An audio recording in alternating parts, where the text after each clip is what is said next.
So hi guys, welcome back again to my channel. So ito nga, magte-take a look tayo ng mga classic phone. Ng classic phone.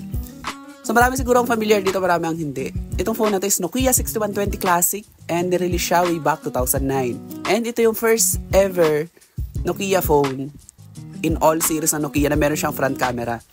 And support niya rin yung USB 3.0 na pwede siyang isync sa computer nang hindi kailangan ng Bluetooth. Talagang pwede siyang isaksak. Tapos sa side naman, meron siyang shutter button na automatic kang dadalhin sa camera once na pinindot mo. Plus, meron siyang volume up and down button. And sabi, in all Nokia series, ito yung first ever Nokia phone na meron siyang sleek design and compact lightweight daw siya.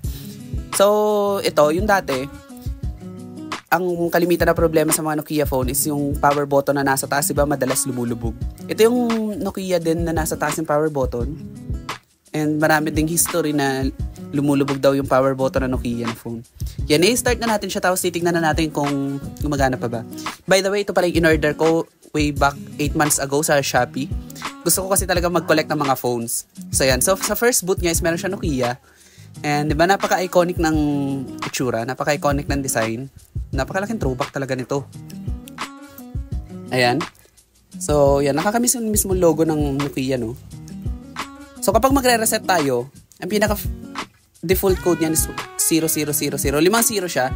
Yun yung hindi pala 1 2 3 4 5 pala. Yun pala yung nakasulat sa manual book. So yan siya.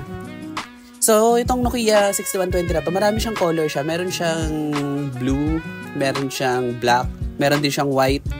Obviously red, pero Verizon yun. Tapos yan. Kaka-reset lang natin siya. Gusto ko kasi talagang ipakita yung mismong actual. Ayan. Sa totoo lang, ang gandang mag-voice over ng ganito. Yung tipong puro Tagalog lang.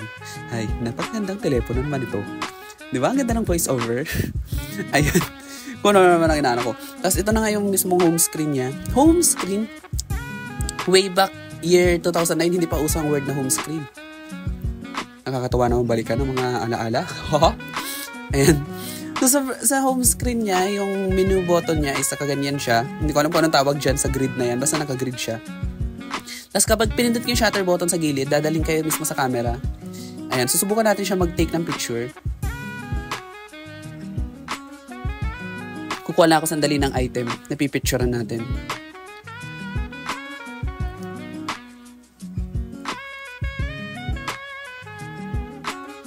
Ayan.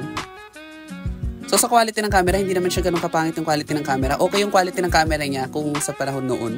And ito din pala yung first ever Nokia phone na meron siyang front camera. Yan kung makikita natin. Pero hindi pa front camera ang tawag dyan. Yung secondary camera pa. Ayan. So subukan ko mag-take ng picture. Ayan. So hindi siya ganun kalinaw. Para siyang lumang webcam ng phone. So yun. So maganda rin naman. Ito, next naman natin natitignan, hindi ko na alam. Gusto ko lang pahabain talaga itong video na to, hindi joke lang. So, next na gagawin natin, titignan natin yung games. Ayan, way back 2009, napaka-popular na laro na to, City Blocks. As in, sobrang popular nito. Parang ito ata yung Nokia phone na meron siyang high quality na graphics. Kasi dati meron akong phone, Nokia 2630 yun, and hindi ganyan kaganda yung kulay niya. So, iba talaga yung datingan nitong phone na to. And susubukan natin maglaro ng isang game. Ayan. Ay, natataya na. Oh, wala pa pala. Ayan. Ayan. Pipindutin natin yung 5. Pero normally, kapag naglalaro ng ganyan, pinipindot ko yung pindutan sa gitna. Ayan. Ay, hindi na pantay. Matataya ako. Ala. O, diba? Ang OA. Ayan. Next naman. Ayan. Yan ang pinaka-challengings. Ayan. Hintayin na natin siya mag-ano. Ayan, click natin yung 5. Tapos, yan. Tapos, yan. Yung isang laro naman, meron siyang meron siyang yung marble. Ang ganda nun. Yan, yung marble. One of my favorite ko to, na laro dito. Ayan siya. Bukan natin siya maglaro.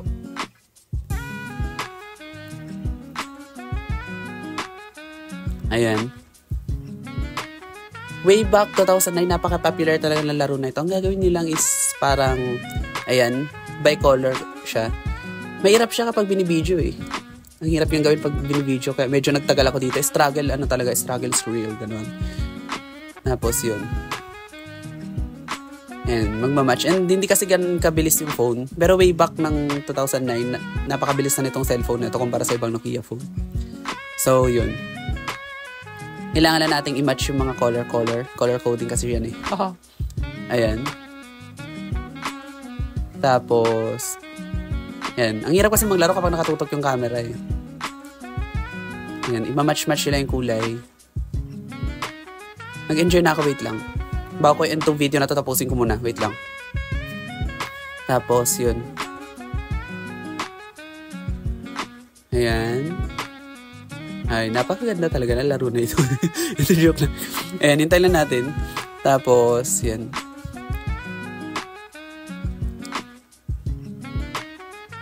Ayan. Ayan. Kung makikita tayo, panalo na tayo.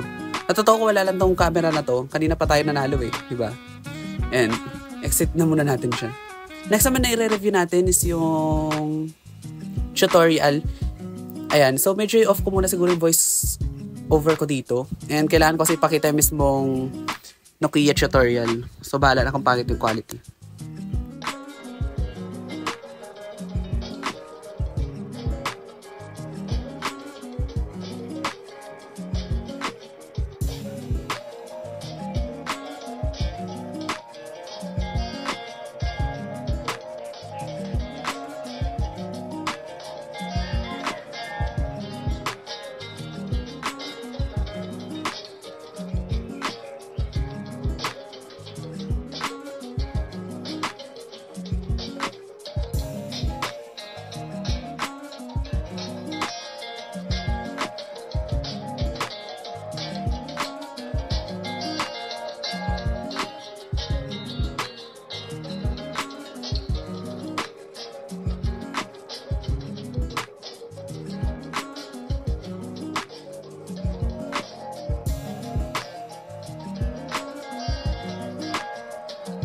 So ito naman, titiraman natin ibang mga features ng mismong phone na to. Pwede natin i-change yung mismong menu view. Pwede siyang horseshoe, ganyan. And by the way pala, ito pala yung, para sa akin ito yung Nokia phone na marami siyang themes built-in na naka-install mismo. Katulad yan, pwede natin siyang palitan sa, yan. Pwede natin palitan ng color, classic blue. Ayan. Tapos next naman, pwede nating pink. Ang ginagamit ko talaga dyan more on is pink. Ang ganda kasi ng pink. Tapos next naman is, yan, ito try natin lahat. Yung Nokia original. Yan yung naka-install sa iba pang mga Nokia phone. Classic blue, Nokia Noir, red. Ayan. Hindi ko gusto yung red kasi mukha na siyang maroon. Pwede din naman Nokia Velvet. Ayan. Pinaka-favorite kong color dyan is Nokia Velvet. Ang ganda ng design kasi. Napaka-quality. Tapos, ano pa ba dito? Ayan. Pwede nating mismong ano pa eh. Sa totoo lang, nakakalito kasi kapag nakaganyan. Kaya medyo mag-i-struggle tayo dyan sa paghahanap ng iba't ibang mga apps. And napansin ko pala, napaka-iconic ng design ng ano yan. Yung music player, di ba? Ang ganda ng datingan. Parang kakaiba, di ba? Aminin nyo. Ayan. Next naman, yan, nakakalito lang kasi. Yung Facebook pala na nandyan, in-install ko lang yan dyan, gamit yung Bluetooth. So, wala talaga yan dyan. Tapos next naman is, ano ba? Hindi ko na alam kung ano hinahanap ko dito. Ang ganda lang kasi ng quality, ang ganda lang ng animation, di ba? Cute, oh. Tapos, ano pa ba? May nahanap kasi ako sa totoo lang. Hindi ko lang makita kung saan ba nakasave. Ayan. Napakagandang design. Hindi ko kasi mahanap kung saan nakasave. And ano pa ba? Yan. Shutdown ko muna kasi titignan muna natin. Shutdown. Way back, hindi siya shutdown na tawag, diba? Power off ang tawag. Yan. Ganun lang siya kalit yung battery. Kumpara sa mga battery na nakalagay sa Nokia 1100, ganun. Maliit lang yung battery niya. Hindi ko na alam kung anong model ng battery na yan eh. Basta pareho sila ng model na Nokia 6070. BL5B siya. Ayan. Next, meron na siya nakalagay na SIM card. Hindi ko na yan tinanggal dyan. Pero sige, lalagyan natin siya ng SIM card na pwede. Ayan. Ganyan lang yung pagtanggal ng SIM card. I-slide nyo lang na ganyan. Tapos yun na. Natanggal na siya. Susubukan ko mag-install ng SIM card. Siguro. Gamitin ko na lang yung pang-testing ko ng SIM card. Wait lang. Kunin ko muna. Ayan. Ito pala yung SIM card. Pinagte-testing ko lang yung SIM card na yan. Ginagamit ko siya kapag may kailangan akong i-miss call na phone, ganun. Tapos kapag ilalak lang na ganyan. Yan, naka-install yung SIM card. And balik na natin yung mismong battery. So, ganun lang siya kasimple. Tapos yan. Kaya pala pink yung nakalagay dyan kasi ang cute kasi. Tapos i-on na natin yung mismong phone. And ganun. Sa totoo lang, sa mga Nokia phone noon ha, ang pinagbabasehan ko, hindi ako kumukuha ng nasa taas ang pindutan. Kasi pag nasa taas kasi yung pindutan, di ba, kadalasan is lumulubog yung mismong switch button, ganun. Tapos kailangan pang ipa-repair, ganun. Kaya dati mga phone ko, ang pindutan ng power on, nasa keypad talaga. Ayan. So, i-start na natin yung phone. Nilagyan ko na siya ng SIM card para mas damang-dama natin siya. Ayan. Isa pa pala sa pinaka-favorite ko na feature ng Nokia phones, pwede ka maglagay ng pangalan mo, di ba, gamit yung mga profiles. Pwede yun eh. Ayan. Hintayin na natin na magkaroon ng signal. Kakalagay ko lang ulit kasi na SIM card dyan. Wala naman talaga ako nakalagay dyan na SIM card. Pero yun. Ano pa ba? Ayan. Hinihintay lang natin magkaroon ng signal yung mismong phone. Tapos magte-testing pa tayo ng maraming features. Yan, palitan ko na nga ulit yung menu view. Nakakalito yung Yan, meron ding V-shape. Ayan, ang ganda ng design ng V-shape, pero hindi ko siya trip. Pagka pinindot pala natin na matagal yung 0, di ba, pwede na mag-pocket data. Para makita pala natin yung model ng phone, yan yung code. Yan, Nokia 6120C. Ayan siya. May 10, 2009 pala itong software na to. Yan, kung makikita natin na na-read na yung mismong SIM card. Ayan, nakakalito naman to masyado. So, yan, mag-check pa natin yung iba. May nahanap ako, wait lang. And change na natin sa mismong grid. Nakakalito kasi. Ayan, okay na. Yung profiles, itatry natin magpalit ng pangalan ng profile. Wait lang, yan. Ipa-personalize yun, tapos lagyan ng pangalan. Ayan. Nakakamiss tuloy yung ganito. Okay ba, yan. Lagyan natin ng pangalan. It's okay. Tapos, exit. Ayun. Tapos set natin siya na profile. Ayun. Yan, kung makikita yun, meron na tayong pangalan sa taas. Di ba nakakamiss yung ganyang feature na Nokia phone? Dati kapag may ganyan ng cellphone mo, napaka-popular mo na, napakasikat mo na talaga. Yan, yung ganda, nakakamiss. Tapos, ano pa ba next feature? Parang wala na akong may pakita.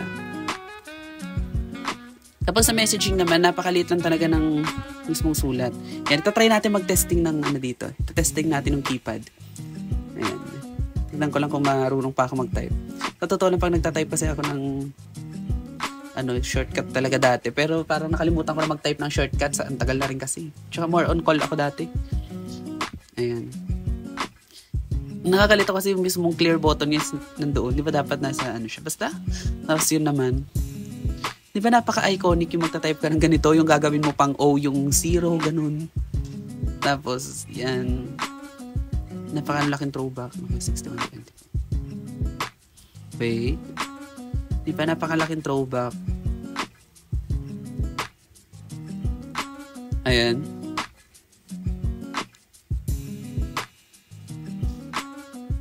Napakahirap mag-type. Hindi katulad ngayon, di ba? Sobrang bilis na, mga ganun. Pero dati nakakatamad dati mag-text eh. Ayan. Ang dami ko na na-type na word. Ayan siya. Ang dami ko na na-type na mga sayings, ganun. Ang bilis ko pa rin pala mag-type kahit Pero hindi ka lang ganun pabilis sa ngayon. Dati kasi nakasanayan ko talaga kapag nagta-type ako sa mga ganitong cellphones, 100 lang talaga ako. Tapos shortcut talaga as in. Hindi mo mabasa ang text ko dati. Ayan. Ang linaw pa rin. O, diba? Sa totoo lang, way back 2013, ganyan ang Pero Tagalog, syempre. Hindi ako nag-English yan. Ayan. Yan ang Bluetooth. Napaka-popular niyan way back that time. And, ayun. And yung gilid pala niya is meron siyang, pwede siya lagyan ng memory card, SD card. Meron siyang SD card dyan na 2 gig. So, So, yun. Tapos, ganun lang siya kapag ilalak yung keys, ganun. So, parang wala naman na ako ibang maipakita. Sa totoo lang, nakakatakot siyang pindot-pindutin ng power button kasi may tendency kasi siya na lumubog. Sa bottom part naman, yung headset pala na yan pa yung pinakamaliit. Parang mga nasa lumang Nokia pa. Wala ako headset na ganyan eh. So, yun lang. So, thank you so much for watching these videos. Bye!